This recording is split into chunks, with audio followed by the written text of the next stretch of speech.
Hello and welcome to the Slate Political Gabfest.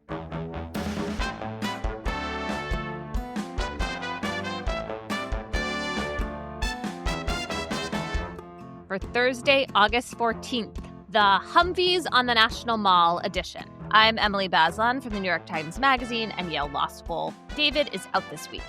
John Dickerson, the co-host of CBS News, is here with us. Luckily, thank goodness. Hey, John. Hi.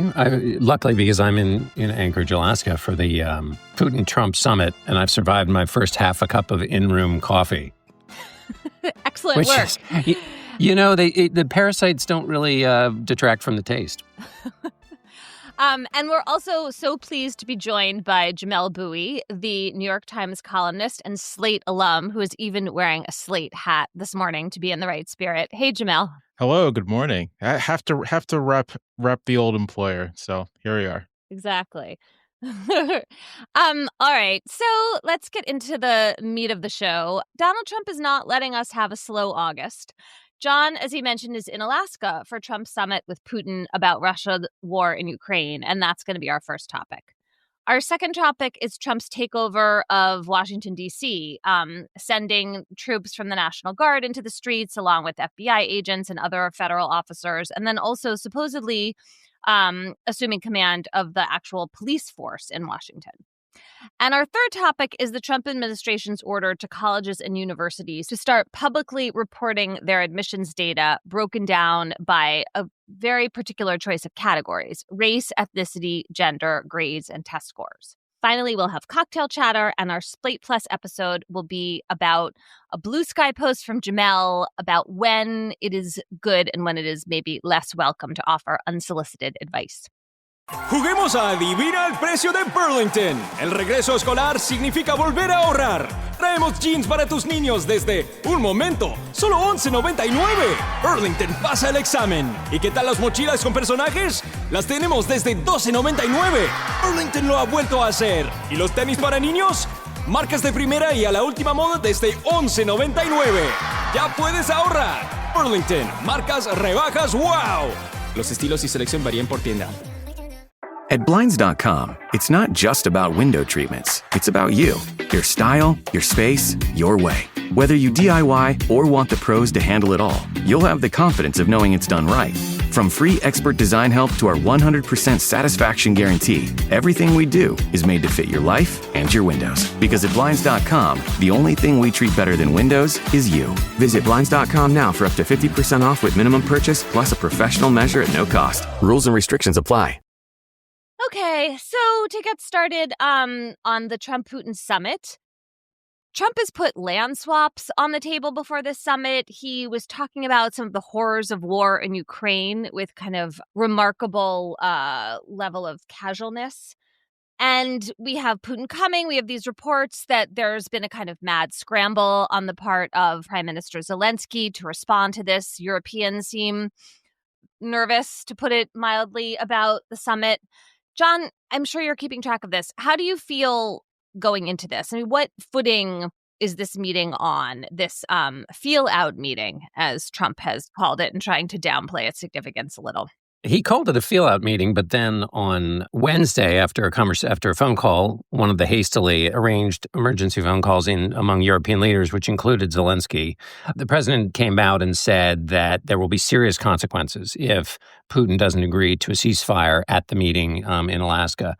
To step back a bit, the most important thing, or one of the things to think about in the context of this meeting, is it's not like the choreographed leader summits or leader meetings during the Cold War, unless you think of Kennedy Khrushchev, which went completely sideways for the American president. What I mean by all this is a highly improvisational president, and Putin is pretty improvisational and pretty wacky himself, and so this doesn't have the kind of prearranged feel that these sometimes do, and it's taking place when Donald Trump whipsaws on his opinions about things all the time. And he's traveled a long road to get to this. At first, he tried to cajole Vladimir Putin, and for many, many months was trying to essentially proclaim Putin's vision of the war, which Putin doesn't call an invasion. He blames Ukraine. Trump essentially blamed Ukraine for starting the war. His officials did too. And none of that worked. As I talked to Richard Haass, the former State Department and Pentagon official, who said, when you use carrots with Putin, he says, oh, good, let me take that carrot and put it in my pocket. He doesn't then do what you want. So Trump is flirting with putting pressure on Putin. The question is whether he would really follow through. He did a little bit by imposing tariffs on India for importing Russian oil. But is he really going to do what most people think that he has to do with Putin, which is say, I'm going to keep funding the Ukrainians. I'm going to keep equipping the Ukrainians. You're not going to win this war on the battlefield. So start making some concessions in negotiations. I mean, I was confused by the tariffs on India because the whole idea I thought, of smacking them with these incredibly high tariffs was to punish them for being one of Russia's main trading partners. And then you have this summit, and it just feels like a kind of seesawing that would detract, one would imagine, from the kind of consistency that you were just saying would be effective. Jamel, what are your expectations going into this meeting on Friday? I honestly either expect nothing really of significance to happen. I think so much of the Trump administration thus far has been these, big splashy, we're going to cut these big deals, we're going to do these big things. And then when the actual thing happens, what you find is that you're either just modestly away from the status quo or nothing practical has really happened. And that's sort of my expectation for this. So that's my baseline. I can only expect worse from there, right? Like if something happens, I would expect it, from my perspective, to be worse. Concessions to Russia, some attempt to allow Russia to, have some of the Ukrainian territory it's taken. Something along, if anything substantive happens, I expect it to be along those lines, along the lines of Trump's basic sympathy, it appears, for Putin and Russia, and something that aligns with, I think, what is Trump's sort of basic vision of the world, which is that, stronger countries are entitled to take what they would like from countries perceived to be weaker. He sees no particular issue with the kind of might makes right vision of world affairs. So if anything actually happens, I would expect it to align with that. But my baseline expectation is that we're going to come away from this, and we're going to be where we started. Yeah, I kind of think that too. But then I also wonder if just showing up and having this photo op with Trump is a victory in itself for Putin. John, what are the sort of theatrics of that on its own? Putin can't travel to many countries because the International Criminal Court has indicted him, and those countries believe in the International Criminal Court, which the United States does not. And also, even if you weren't running from the law, when your friends are Iran, China, and North Korea, usually the U.S. is on the other side of that. And so this is seen as a way of welcoming Putin back into the community of nations, which is something he dearly wants. And going back to the carrots and sticks cliche, you could imagine a scenario in which a president believed that this was something you give Putin for the purposes of trying to get Putin to do what you want. That has not so far happened. The quote-unquote deal that Putin has offered, and that Trump, when he talked about swapping land, doesn't sound like, well, first of all, it's not a land swap. It's just Putin gets to basically keep what he's taken. So that's what caused the panic in Europe and with Zelensky. And what will be worth watching on Friday is that President Trump often is inspired by the last person he talked to. And so that seems to be the case after his conversation with European leaders on Wednesday. What will be the case when he comes out of his meeting with Putin? You'll remember when they met together in Helsinki, Trump was asked about his own intelligence community's assessment that Russia had interfered in the election of 2016. And Trump said, no, I don't see why they would have. Essentially, then also repeating a number of Putin's conspiracy theories about the way the world works. So it wasn't just that he was defending Russia over his own intelligence agency, but he had taken on the kind of propaganda that Putin had put forward. So that's one of the things to watch for as well on Friday. Right. And also going into this, I still don't think that the United States has, or the world has addressed this huge issue for Ukraine, which is security guarantees going forward, right? This question of, okay, we sign a deal and then Russia is inevitably going to invade again. And then what have we got to protect us? So that is like this huge issue. And then a smaller question, but not tiny, which you reminded me of, is that there's this new story that the Russians are behind this huge hack of the federal criminal courts, which has exposed a lot of sensitive data, including government sources in national security investigations. And one wonders whether Trump will bring that up at all with Putin. I mean, I sort of imagine he won't. And that in itself is kind of remarkable, right? Right. The president has always treated Putin less as an adversary to the United States and more as a peer, more as the kind of leader Trump would like to be or like to be presented as. And I think that kind of baseline orientation towards Putin means that Trump himself is just reluctant to raise anything that might be difficult. For example, as you mentioned, Emily, the Russian government hacking the federal criminal system here. So I don't imagine this will be brought up. It's like not only that it's not only Trump, but within the Trump administration, the influence national security wise is toward these figures like Bridge Colby, who want to reorient the United States towards great power competition with China, right? Who see China as kind of who ought to be the main focus of U.S. National security. And so there's not even really any counter Trump being someone who listens to the last person in the room. There's not really anyone in the room who's going to be like, you should treat Putin like he is an adversary of the United States and not your friend.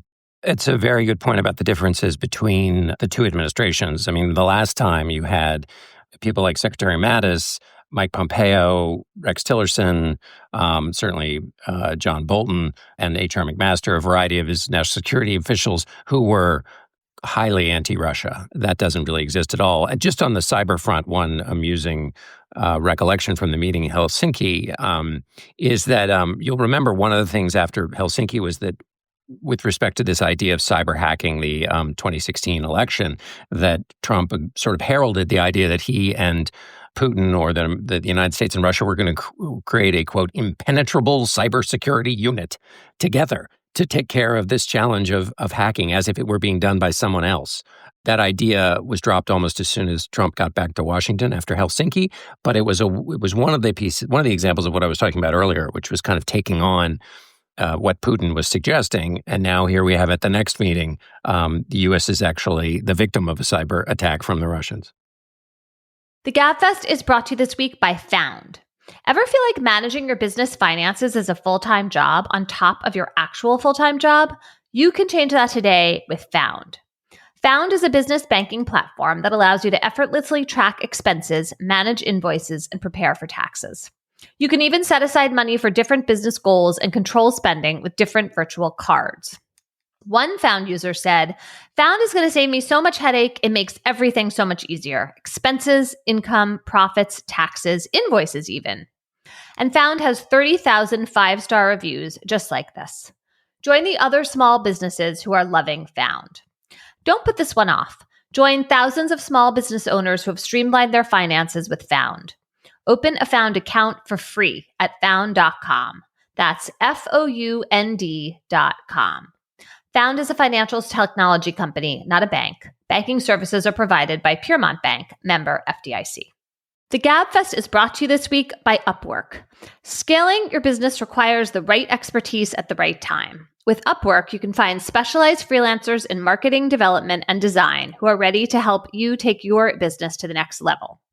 Companies at every stage turn to Upwork to get things done and find more flexibility in the way they staff key projects and initiatives. Upwork's global marketplace is filled with top talent in IT, web development, AI, design, admin support, marketing, and more. With no cost to join, you can register, browse freelancer profiles, get help drafting a job post, or even book a consultation.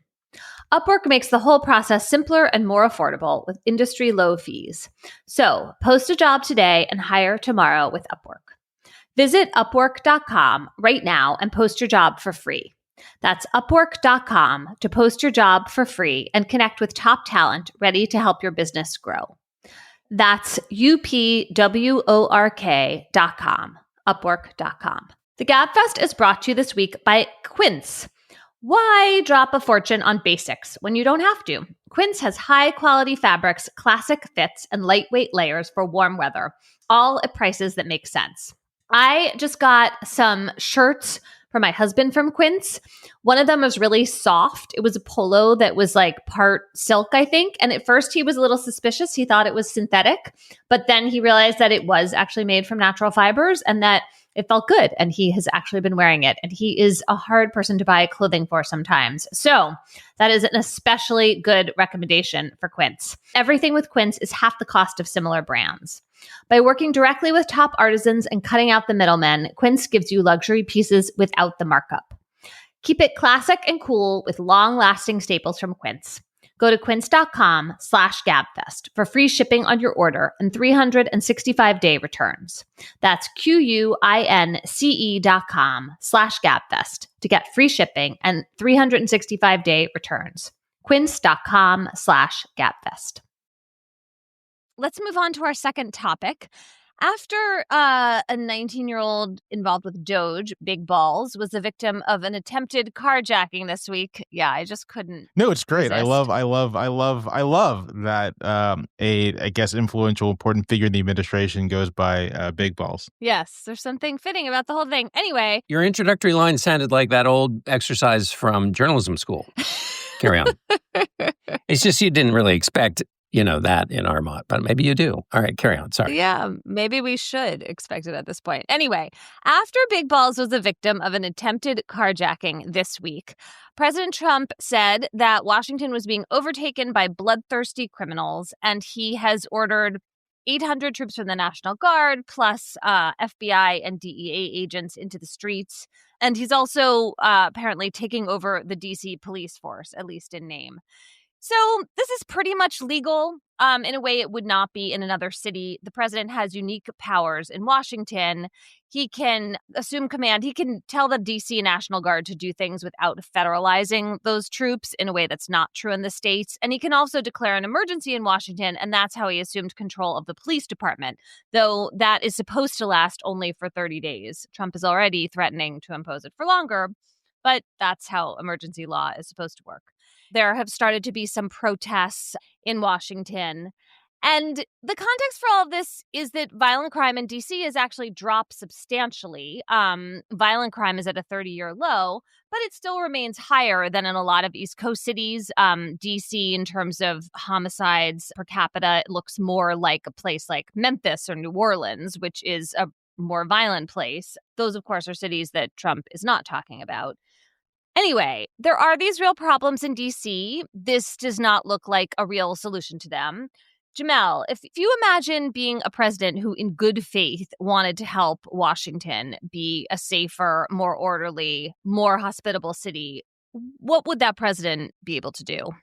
What would you advise that president to do? I mean, that president, as far as what they could directly do, could maybe direct the Department of Justice to work with DC Metro Police to address hotspot areas where there is violent crime. I think a thing that's always important to remember when we're thinking about crime, urban crime, but like crime in general, is that a crime rate, like the crime rate for a city, is often misleading because it creates the impression that in any given place, you are likely to experience some kind of criminal victimization. But in fact, criminal victimization tends to happen in discrete geographical areas within any given space. So to think about Washington, D.C., your odds of being criminally victimized in the National Mall, very, very, very low.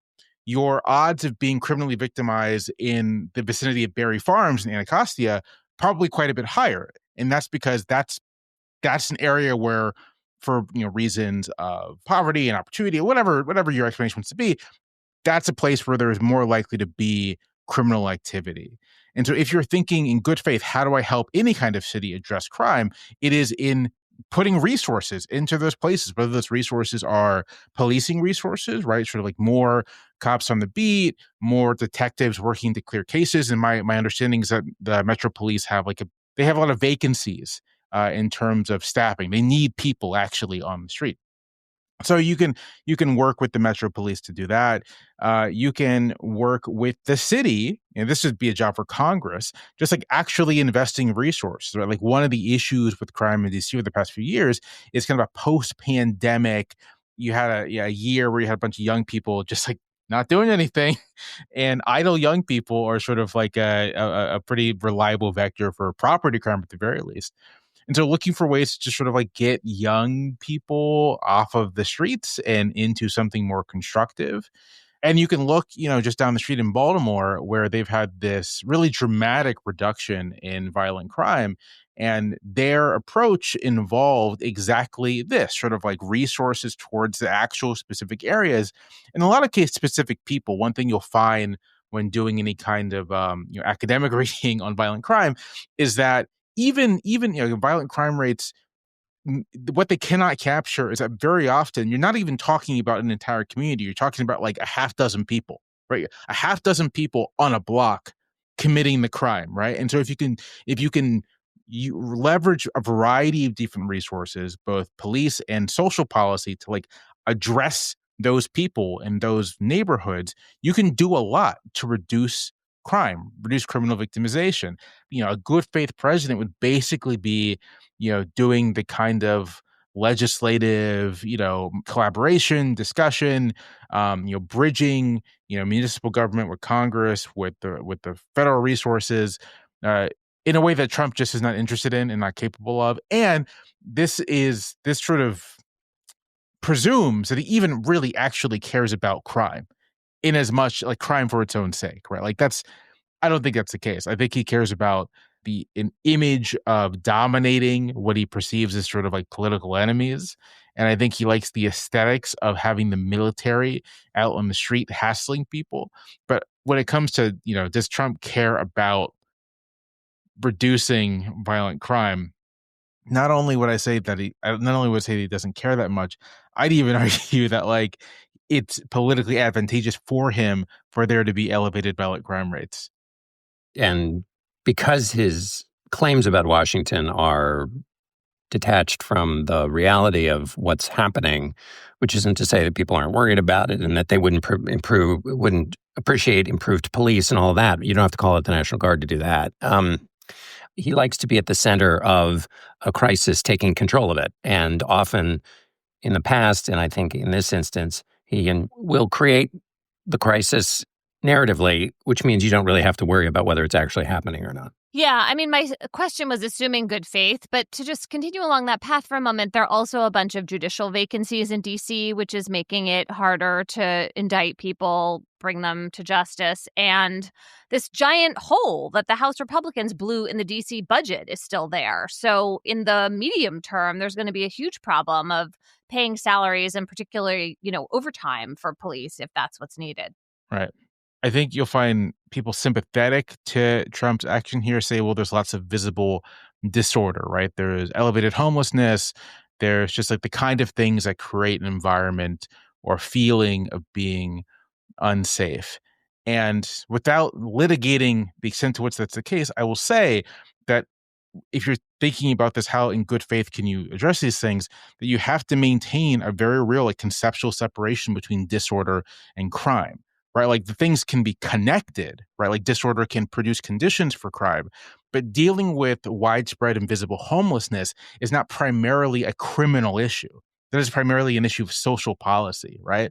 I guess my point is that even on that, if you want to use that argument, you're running into the fact that like nothing the president's doing actually addresses the problem, right? You can sweep up as many homeless people as you want, and that doesn't change the fact that like DC's relatively low housing supply relative to its population and high cost of living means that like people fall into the cracks.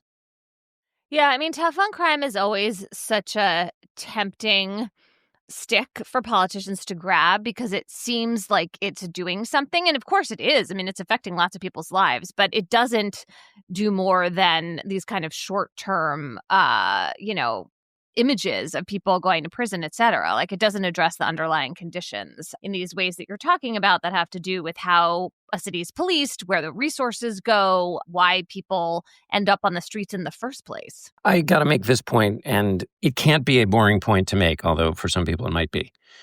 When you heard President Trump talk about the police and how they would have a zero tolerance response to anybody who even, looked at them the wrong way, and I'm only slightly exaggerating. You obviously have to think about the role that the rioters on January 6th played and the way they treated police, and then the way he pardoned people who had been convicted of attacking law enforcement officers. And also, by the way, the role the National Guard coming in to restore order is playing in this narrative versus the one that took place on January 6th. So we just have to remember that. Yeah, I'm glad that you noted that. So here's something that's puzzling me.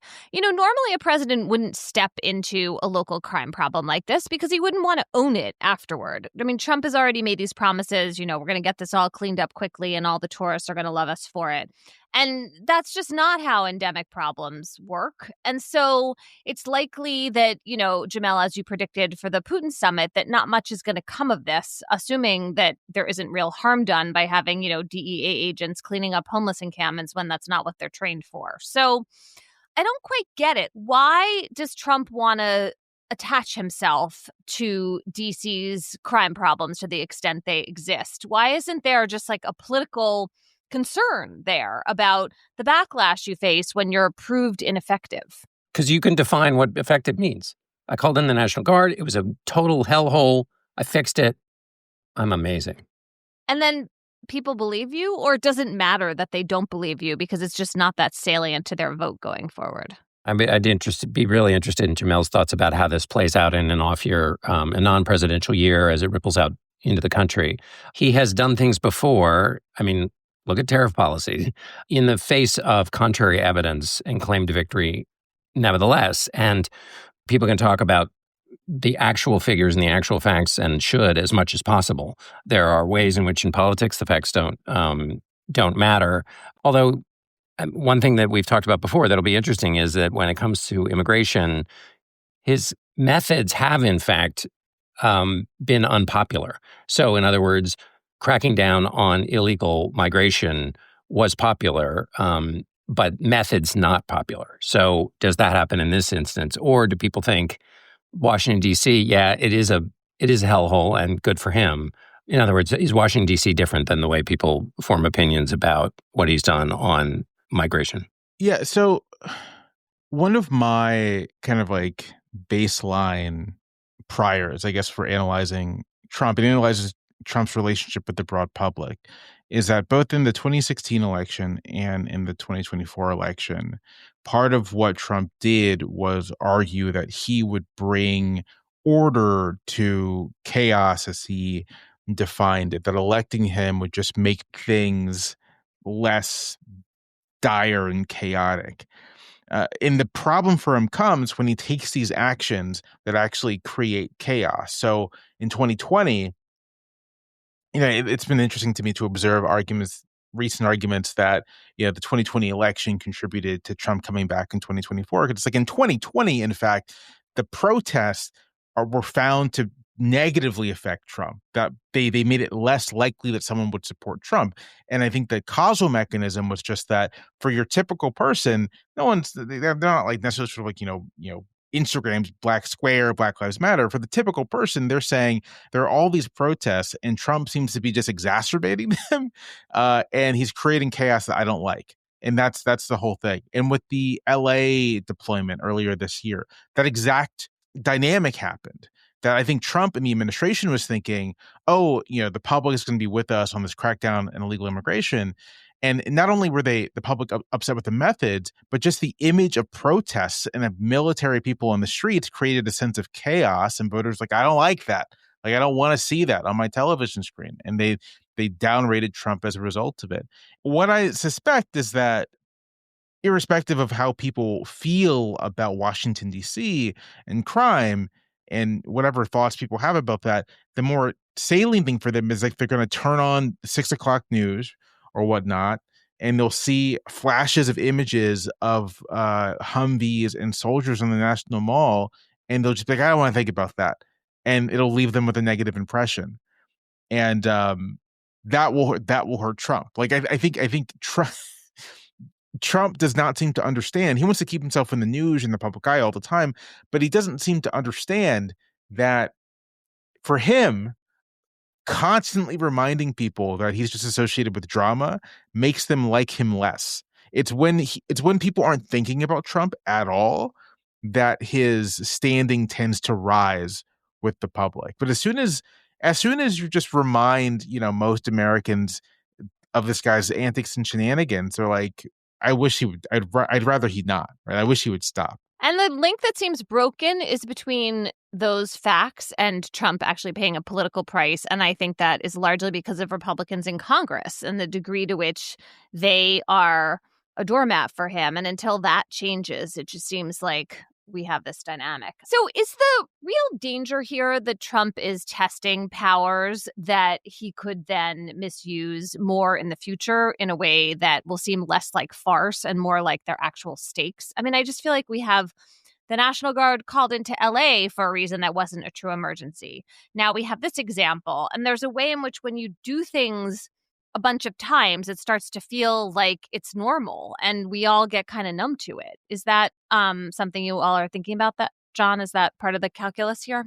There was reporting this week that the Pentagon is thinking about a kind of rapid reaction force that would be sent to cities, which seems along the lines of what you're talking about. I know the authorities in Washington are unique, but again, he has consistently in the second term said, I will do what I'm going to try to do, and then stop me as I, 3 months later in a court clash. So I think it's highly possible, and it's certainly something he wanted to do in the first administration, and he seemed to be, based on the reporting, waiting to do it in Washington, and was just looking for a reason to.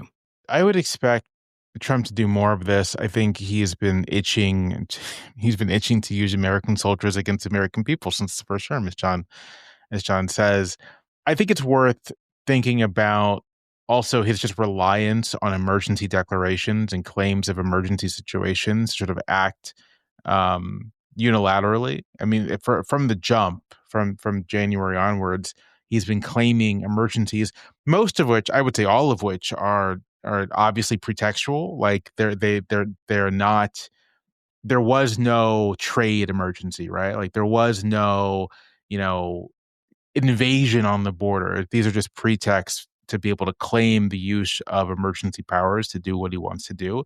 And to my mind, I think this is not to diminish the real problems here, right? It's genuinely, it's like not good that the president is claiming unilateral power to like occupy American cities with the U.S. military.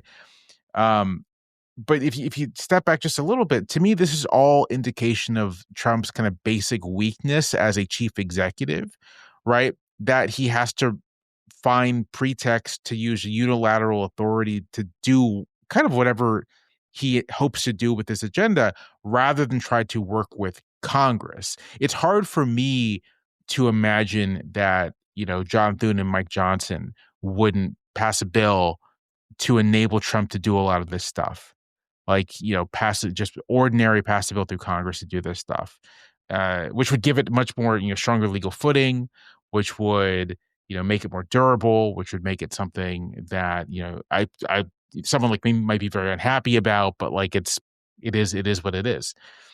But he doesn't have the interest, and I don't think he has the capacity either. I just don't think he's able to do that kind of thing.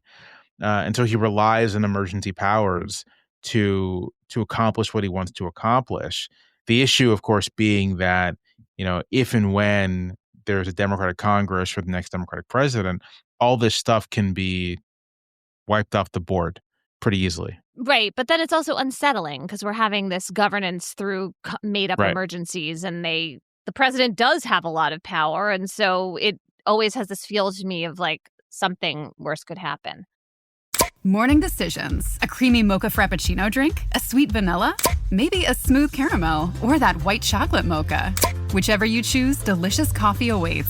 Start your day with bottled Starbucks Frappuccino drinks. Pick up a bottle near you wherever you buy your groceries. This episode is brought to you by Planned Parenthood Federation of America. You've seen the headlines. The Trump administration is attacking sexual and reproductive health care. It's the kind of big, urgent topic that deserves more than just cocktail chatter. But Planned Parenthood Federation of America's commitment to care never stops, no matter what. Planned Parenthood health centers are still here, providing compassionate, affordable, and judgment-free care for everyone. Some lawmakers are trying to end abortion access, slash funding people rely on for care, and shut down Planned Parenthood health centers. These attacks only deepen the healthcare crisis they created, putting millions at risk. But here's the truth. Planned Parenthood has been there for over a century because of supporters like you. With your commitment, they can keep defending the care people need, whether it's birth control, cancer screenings, abortion, gender-affirming care, or sex education. Planned Parenthood believes everyone should have the freedom to make decisions about their own bodies, no matter what, and that's something worth fighting for. When freedoms are at risk, what you do during pivotal moments matters most. Join the fight for health and rights by making a gift to support Planned Parenthood at plannedparenthood.org/defend.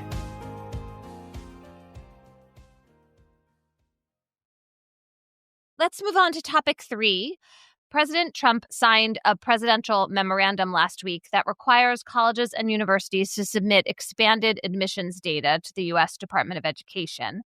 Some of this data colleges were actually already preparing to submit, but now the context for this requirement is this suspicion among conservative Republicans that some colleges are violating the ban on race-conscious admissions. And the data is only going to be about race, ethnicity, gender, test scores, and grades. So other kinds of preferences that colleges give are not going to be apparent in what we're going to receive, what we're going to see publicly. So, Jamel, if you're a school and you're submitting this data, is the obvious conclusion to draw that it better be true that you have fewer Black and Latino students admitted this year and more white and Asian students? Because if your numbers stay the same, it's going to look like you are violating the Supreme Court's decision about the end of race-based preferences for admissions? That's my view, right? I think that's the inescapable conclusion here. The administration is not saying it, but they seem to have an implicit view of the proper number of Black and Latino students at a school, right?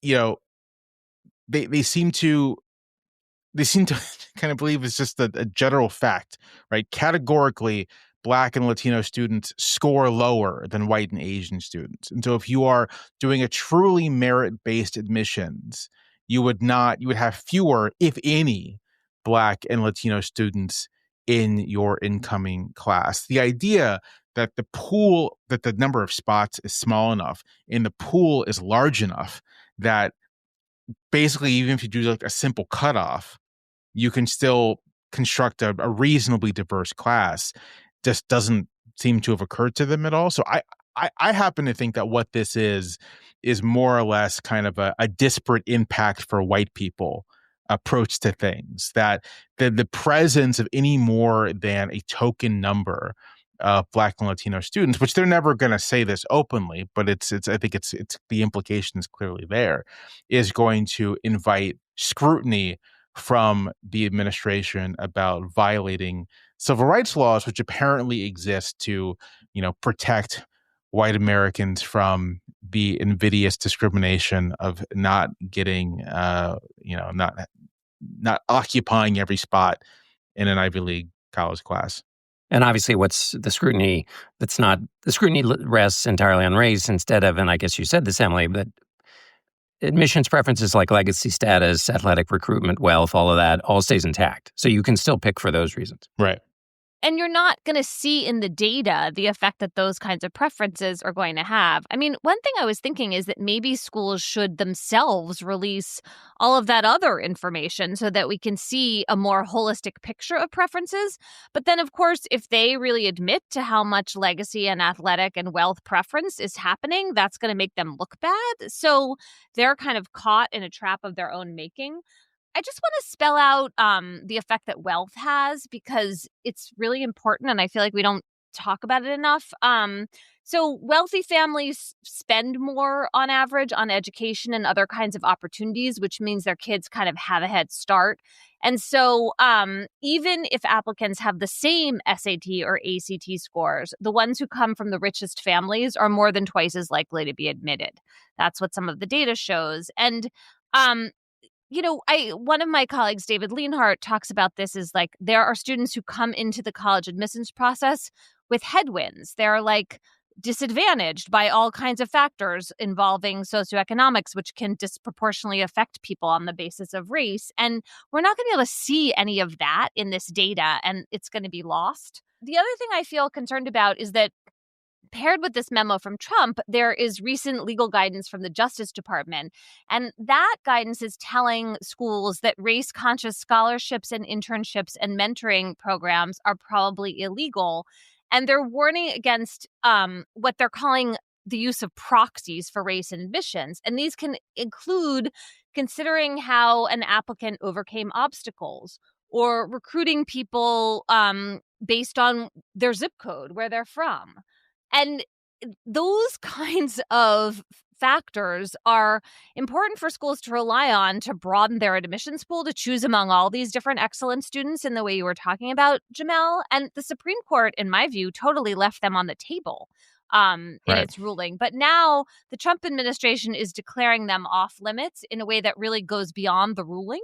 But I think, given the huge stakes of retribution that Harvard and other schools have faced, the schools are going to take this really seriously. And so that's where I kind of agree with you, Jamel, that there seems to be one answer that's going to be the proper one from the administration's point of view. And it's going to be that your race-based numbers change in the way you were describing. And it's a really muscular use of federal power.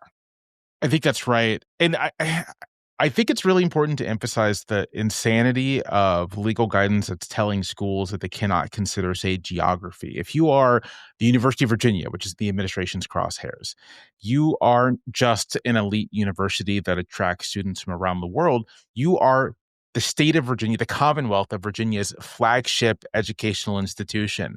And people, I know this for a fact, the people who work there believe themselves to have a mission to try to educate as many students from around the Commonwealth as they can. And so that might mean in your admissions office, you're saying, let's make sure that we are taking extra look at students who are coming from Southside, who are coming from Abingdon, who are coming from Norfolk, who are coming from Portsmouth, who are, up in, over in Lexington. I can do the whole across the state thing. I love this place. Yeah, I know, and I'm enjoying every minute of it. And are you picking places that have like concentrations of poverty, but maybe like cities, but also rural places with more white people in them? Right, exactly. I'm not a Virginian. Just no, checking. I'm picking. So if you are thinking of Emporia, Virginia, which is like near the North Carolina border, that has concentrations of low income Black and white people. If you're thinking of Abingdon or Bristol, that's lots of rural white people. If you're thinking of Norfolk, Portsmouth, Hampton, these are places where you have lots of working class Black people, right? Like if you're an admissions office, you're looking at these places and you're saying, and this, I'll say this happened to me, right? Like I grew up in Virginia Beach. I think not from a solidly middle class family, but like the University of Virginia, like had people reach out to me and say, "Are you interested in applying to this school? Because you have good test scores and good grades, and we think you would succeed here." And the administration's saying, you can't do that, which doesn't just apply to Black kids or Latino kids. It applies to, low-income white kids. Some kid from the Eastern Shore may not get a letter from the University of Virginia saying, we think you would do well here and you should apply here. And that kind of directive, I think the only way you can interpret it is not just an effort to make the schools racially homogenous, but like homogenous by class as well, to sort of restrict the access to these schools for all kinds of students who would benefit from those resources. Because, and this is the last thing I'll say here, I think too many people have their sense of the relationship between ability in, say, high school and then your performance in college is a little skewed. It is the case that if, at a certain level, if your work isn't good enough, if you're not a strong enough student in high school, you may not be able to succeed at like a elite selective university. But very often, the amount of resources these institutions have are themselves the thing that helps students succeed, right? And so if you have a student on the margin who probably who might fall below that margin at a school without those resources, but could excel at a school with those resources, and you are an admissions officer, you might say to yourself, I want that kid. A kid whose parents can afford to give him SAT prep for 3 years, they can go wherever, they'll succeed wherever.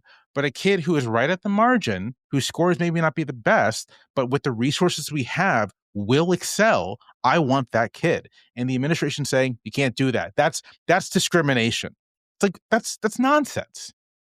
Yeah, I mean, as someone who works at Yale, an elite university, I have seen those kids benefited again and again. And it's one of the best things, maybe the best thing that the school actually does. And I just also want to note there is nothing in the Supreme Court's ruling ending race-based preferences that says you can't consider socioeconomic factors. And that, I mean, in fact, I feel like the justices kind of went out of their way, especially oral argument. I'm thinking of Amy Coney Barrett, to make sure that there was an understanding that, like, yes, adversity intersects often with disadvantage, which can come in forms that are inflected with racism, or it can be based on poverty that is rural white poverty, and that we should be thinking about that because part of what these schools should be doing, they don't do enough of it, is expanding opportunity.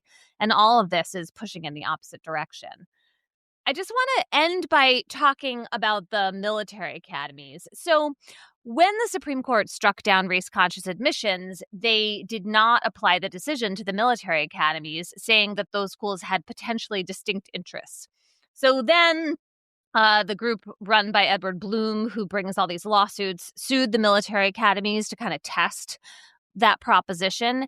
And now that suit has been dropped because of the Trump administration's policies affecting all kinds of issues relating to DEI, diversity questions at the military academies. Jamel, I know that you care about this and follow it because your family has strong ties to the military.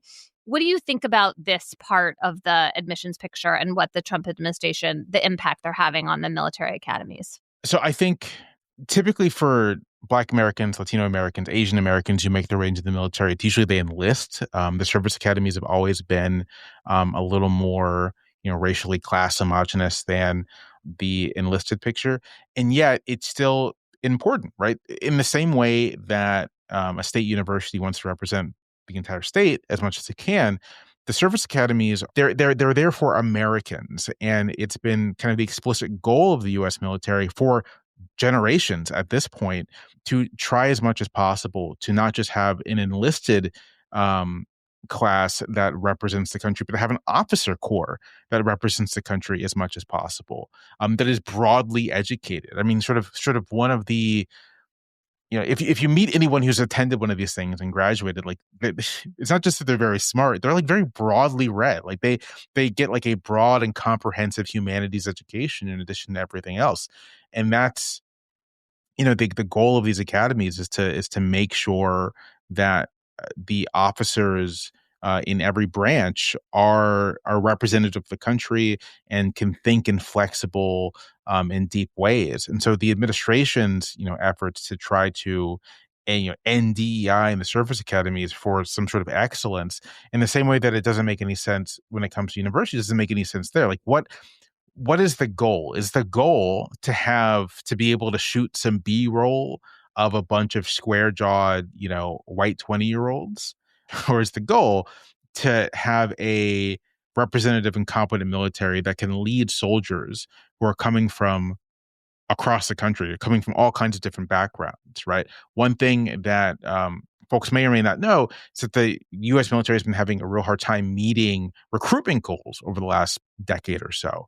And to the extent that they're meeting them, it's because they're like recruiting women and Black Americans and Latino Americans and Asian Americans. And so what the administration is saying is that you can be enlisted and maybe you could become a non-commissioned officer, but we don't want you as an officer.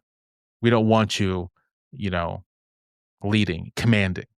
Not only is that detrimental to morale for actually serving people, but it makes it less likely that you can recruit people because they'll understandably say to themselves, well, why would I join up in any capacity, whether that's enlisting, whether that's trying to apply to a service academy, wherever it is, if they don't want me?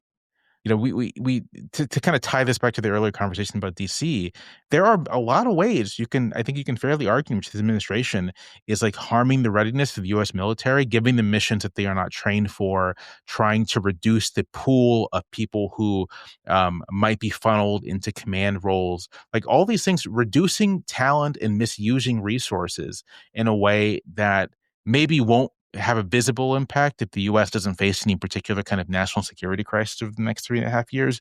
But if we do, you know, who knows what the impact of that stuff is going to be? I don't think it's going to be very, very good. Yeah, it seems to me like the military has been relatively quiet about all of these changes, and that has been, just something I've noted. It's tricky because obviously their job is to obey the commander in chief, but when they don't speak up about some of this, it makes it seem like it's okay with them.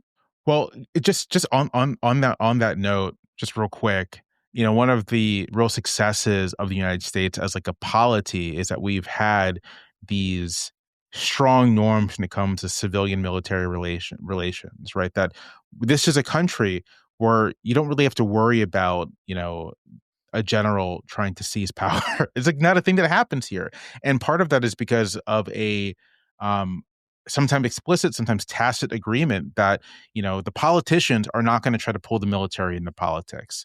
And the military isn't going to try to engage directly in electoral politics. And one thing I think you're seeing here is the president and his allies in the administration trying to pull the military into politics. And I do think that leaves military leaders in this like awkward position. I think that,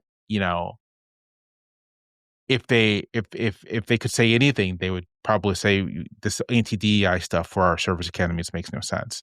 But they've internalized these norms, and they're in relationship, one might say, with a set of political figures who are rejecting those norms altogether, and that's just an awkward place to be.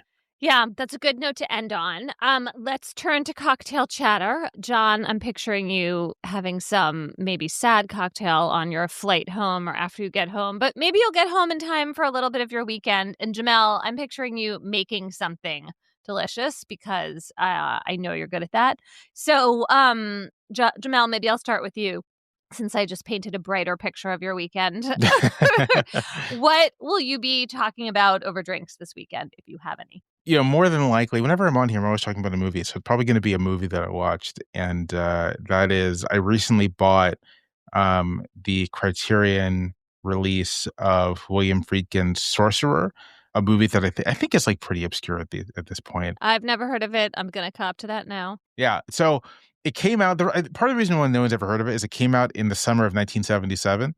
And so it was like immediately eclipsed by Star Wars and kind of, lost its chance to make a splash. But it had like critics loved it, and it's really been kind of a cult classic since then. But basically, it's a remake of a 1953 French film called The Wages of Fear, and both movies are about a group of men who have to transport a truck full of like nitroglyceride across the Amazon to like plug a hole in a well in an oil well, not the Amazon, some jungle. And it's very tense. Like the setup's extremely tense. But the Friedkin version I love because it's also this like meditation on fate. It's like this movie about it's all these men are escaping something. They're terrorists, they're criminals or something, and they're trying to escape and trying to live their lives free of their past burdens. And this isn't spoiling anything to say that the movie is essentially saying you can't escape. Your fate will always reach you. And so it's this like fun, strong word. It's this very interesting and very tense and thrilling film that's like deeply existentialist in its worldview. It also looks incredible. It's like a gorgeous looking film, and there are sequences where you're like, how did they do that, and how is anyone alive after they did that? So, highly recommend Sorcerer, and if you are a physical media person, highly recommend the new Criterion release. Awesome, John. Amazing. Okay, so I got so many different chatters. Let me just this week, Goldman Sachs came out with an analysis of the tariffs that said what economists have been saying for a very long time, which is that even though inflation was lower than expected, at least in the top line number, it was a little higher than expected core inflation, suggesting that inflation is increasing. That the reason it's not super apparent in the traditional measurements is that companies have basically been eating the cost. So President Trump has said in his first term and second term that foreign countries pay tariffs. They obviously don't. There is a way in which foreign firms can absorb part of the tariff cost by basically selling at a lower price to American importers, and then American importers who now have to pay the import tax, the tariff, don't pass the increased price on to consumers because they've gotten a better deal from their foreign suppliers. So Goldman Sachs ran the numbers.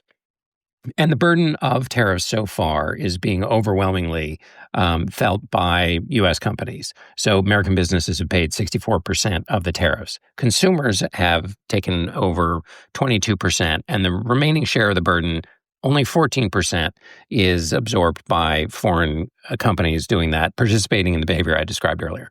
This is completely consistent with the New York Fed's analysis of tariffs in the first Trump administration with respect to China. Although I should say that analysis basically said all of the costs on these tariff taxes or these import taxes were passed on to the consumer. Okay, final point.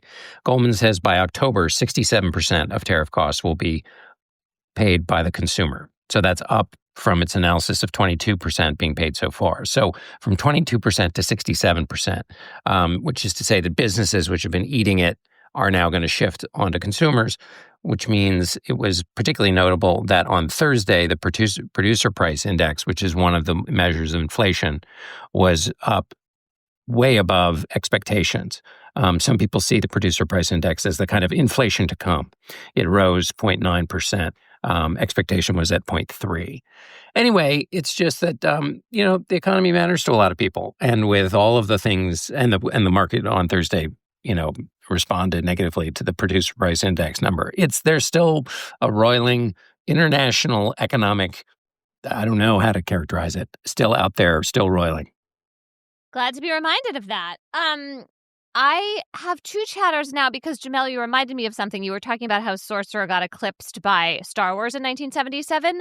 I just recently saw a musical called Something Rotten, which is a spoof or a satire, I guess, about William Shakespeare and sort of about the making of Hamlet.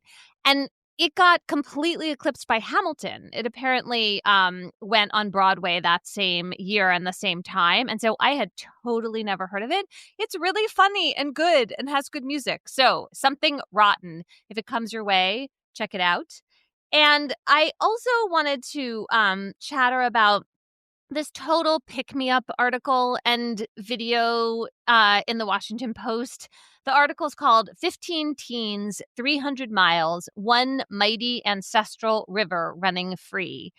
And it's about this fabulous kayaking journey that a group of Native teenagers took down the Klamath River in Oregon. So the Klamath had been dammed for many years by these 4 dams that had really wrecked both the salmon population and also the way that Native Americans had used the Klamath and lived alongside it for centuries. And now those dams have been taken down.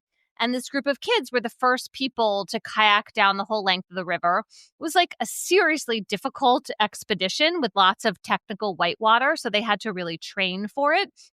And this article captures their sense of adventure and joy. It has great self-shot videos of the kids along the way. It took them a month to make the trip, and it just really made me feel like, okay, the world has still hope and effervescence in it. So I recommend this article in the Washington Post highly if you need to be feeling better about the world right now. And we also have a listener chatter, of course, this week from Christina Cavadon, and she is bringing it to us from Switzerland. Hi, Gabfest. This is Christina Cavadon from Switzerland. I'd like to talk about an older episode of the podcast, Not Just the Tudors. It aired January 18th, 2024, and is titled Trading British Wives for American Tobacco. Guest of the episode is author Jennifer Potter, who wrote Jamestown Brides, The Bartered Wives of the New World. In her book, Potter follows 56 British women who in 1621 answered a call put out by the Virginia Company of London. The company wanted to lure women to Jamestown in order to root ruthless young men and augment Jamestown's image. The place was quite run down and lacked investments. Prospective wives were not at all prepared for what awaited them, and in what has come to be called the Great Indian Attack in March 1622, about a third of these women were killed. Nonetheless, many of them set up successful families and can be called the US Founding Mothers. That's it for our show for this week. We will also have a bonus episode in your feed where we'll be talking about Jamel's questions about when it's a good idea to give advice. That is for Slate Plus members only. They also get special discounts to live shows, no hitting the paywall on the Slate site, and so much more. So if you're a Slate Plus member, thank you. And if you're not, please subscribe to Slate Plus directly through the Gabfest, wherever you get your podcasts, or visit slate.com/Gabfest Plus to sign up.